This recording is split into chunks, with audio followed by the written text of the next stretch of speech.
আজকের আলোচনা দাওয়াতি চোর ডাকাত। বলতে পারেন হুজুর এটা আবার কেমন আলোচনা?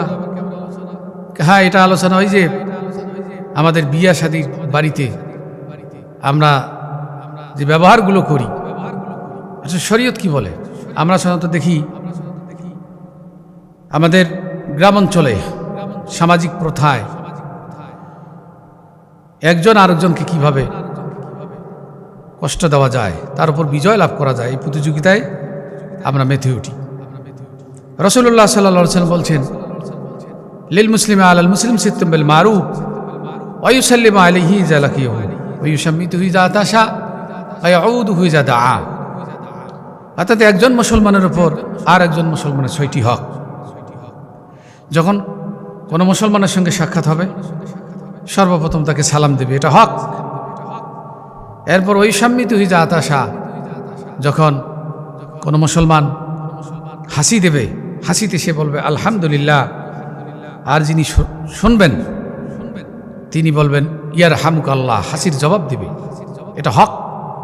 আমরা কিন্তু এটা বুঝি না। 3 নম্বর হলো, যদি কোনো মুসলমান দাওয়াত দেয়, সেই দাওয়াতে শরীয়তের যদি কোনো বাধা না থাকে তাহলে সেই দাওয়াতে সাড়া দেওয়া, এটা মুসলমানের হক। হযরত আব্দুল্লাহ ইবনে ওমর রাদিয়াল্লাহু তাআলা আনহু থেকে একখানা হাদিস সুনানে আবু দাউদ শরীফে হাদিসখানা স্থান পেয়েছে। রাসূলুল্লাহ সাল্লাল্লাহু আলাইহি ওয়াসাল্লাম বলছেন, মান দুইয়া ফালাম ইউজিব ফাকাদ আসাল্লাহ ওয়া রাসূলাহ। যাকে দাওয়াত দেওয়া হলো সে দাওয়াত গ্রহণ করলো না, সে আল্লাহ এবং তার রাসূলের অবাধ্য হলো, বিরোধিতা করলো। সম্মানিত ভাইরা, তাহলে যৌক্তিক কারণ ছাড়া আমরা দাওয়াত পরিহার করব না, এটাই রাসূলুল্লাহ সাল্লাল্লাহু আলাইহি ওয়াসাল্লাম আমাদেরকে বুঝিয়েছেন। কারণ দাওয়াতের মাধ্যমে মানুষের পারস্পরিক সম্প্রীতি বৃদ্ধি হয়, সহানুভূতি, ভালোবাসা এটা বৃদ্ধি হয়। একজন আরেকজনকে কাছাকাছি গেলাম, আর আমরা তো মানুষের জন্য দাওয়াতে অংশগ্রহণ করব। শরীয়তের কারণ বলতে যে বিষয়টা বোঝায় সেটা হলো, যদি কোনো দাওয়াতের অনুষ্ঠানে প্রকাশ্যভাবে গান বাজনা হয় তাহলে কোনো মুসলমানের সেই দাওয়াতে অংশগ্রহণ করা জায়েজ নাই, এটাই শরীয়তের বিধান। অথবা এমন হয়েছে যে ব্যক্তি আপনাকে দাওয়াত দিয়েছেন উনি সুদখোর, সুদারু, উনি ডাকাত, কিংবা উনি চোর, কিংবা উনি নেশাখোর, কিংবা উনি জেনাকার, আপনি এগুলো, কিংবা উনি বেনামাজি, এগুলো কারণে আপনি সেই দাওয়াত পরিহার করতে পারেন, এটা অনুমোদন শরীয়ত করেছে। এখন আসুন, আজকের প্রেক্ষাপটে আমরা বিশেষ করে বিয়ে শাদীর ব্যাপারে আমরা যে বিষয়টি দেখি সেটা হলো যে মেয়ের বাড়িতে যখন আমরা যাই তখন ছেলে পক্ষের আন্ডা বাচ্চা গেতি গোষ্ঠী যা আছে সবকে নিয়ে যাই, প্রমাণ করাই যে ছেলেরা সমাজের মর্যাদাশীল আর মেয়ে পক্ষরা তাদের মর্যাদা কম। এই জন্য যত জুলুম মেয়ে আলাদের ওপর, এটা সামাজিক প্রচলন আছে। এই জুলুমের জবাব কিয়ামতের দিন আল্লাহ তাআলার কাছে দিতে হবে। কারণ রাসূলুল্লাহ সাল্লাল্লাহু আলাইহি ওয়াসাল্লাম যেটা বলেছেন ওলিমার কথা, ওলিমা তো ছেলের বাড়িতে হবে, মেয়ের বাড়িতে নয়।